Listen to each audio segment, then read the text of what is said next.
5000 మెంబర్స్‌ని మీరు ట్రైన్ చేశారా? అవును. ఓకే. ఎంతమంది అంటే సక్సెస్ రేట్ ఎలా ఉంటుంది? అంటే ఇది మీకు పాత కంపెనీ గురించి చెప్పేది.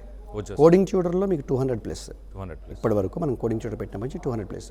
ఓకే. పాత కంపెనీలో మనం దాదాపు 5000 మంది వరకు ఇచ్చాం. వాళ్ళందరూ ఉన్నారు.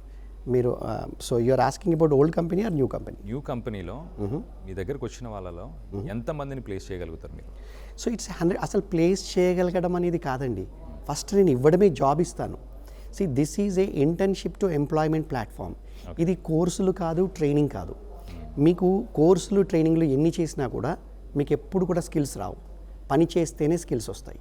ఓకే. అవును. And when you join coding tutor internship, మీరు 9 నెలల స్ట్రక్చర్డ్ ఇంటర్న్షిప్లో జాయిన్ అయితే మీకు ఫండమెంటల్స్ నుంచి అడ్వాన్స్ కాన్సెప్ట్స్ వరకు మొదటి 6 నెలలు శిక్షణ ఇచ్చి, అది కూడా ఎవరు? Coding tutors. వాళ్ళెవరు?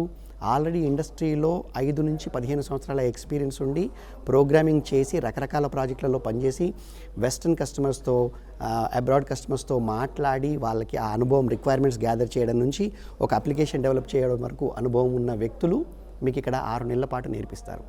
నేర్పించిన తర్వాత ఈ టాస్క్స్, అసైన్మెంట్స్, రకరకాల కోడింగ్, రకరకాల సిమ్యులేషన్స్ మీరు చేసిన తర్వాత మీకు కొంత స్కిల్ వస్తుంది.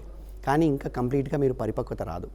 దాని తర్వాత మేము ఏం చేస్తాం, 3 నెలల పాటు మిమ్మల్ని మా R&D డిపార్ట్మెంట్లోకి ట్రాన్స్ఫర్ చేస్తాం. ఓకే. R&D డిపార్ట్మెంట్లో మీరు మా ప్రాజెక్ట్స్లో, మా కస్టమర్ ప్రాజెక్ట్స్లో, మా ప్రోడక్ట్స్లో మీరు ఒక టీమ్ మెంబర్గా ఉండి మీరు ప్రాజెక్ట్ని డెవలప్ చేస్తారు, మీరు అప్లికేషన్ని డెవలప్ చేస్తారు, మీరు కోడ్ రాస్తారు. సో అలా 3 నెలల పాటు మీరు హ్యాండ్స్ ఆన్ ఎక్స్పీరియన్స్ చేస్తారు. 6 నెలల పాటు హ్యాండ్స్ ఆన్ టాస్క్ అసైన్మెంట్స్ చేస్తారు. ఇలా ఈ 9 నెలల ప్రయాణంలో ఫుల్ టైం, ఇది పార్ట్ టైం కాదు, రోజుకు 2 గంటలు కాదు, ఏదో కోర్సులోనో ఆన్లైన్లోనో రోజుకు 1 గంట నేర్చుకుంటాను నేను సాఫ్ట్వేర్ ఎక్స్పర్ట్ అవుతానంటే కాదండి. ఇది నా అనుభవం, ఇది నా 30 సంవత్సరాల అనుభవం చెప్తోంది. మీరు ఎవరైనా కష్టపడి పైకి వచ్చిన వాళ్ళని ఎవరిని అడిగినా ఇదే చెప్తారు. సో పొద్దున 9 నుంచి సాయంత్రం 6:30, 7:30, 8 వరకు కూర్చొని దాదాపు 9 నుంచి 10 గంటలు కూర్చొని కష్టపడి నువ్వు కోడింగ్ రాయడం ద్వారా 1000 గంటలు కోడింగ్, 200 గంటల కమ్యూనికేషన్ స్కిల్స్, ఇవన్నీ నేర్చుకోవడం ద్వారా నువ్వు ఒక ఎక్స్పర్ట్ సాఫ్ట్వేర్ ఇంజనీర్ అవుతావు.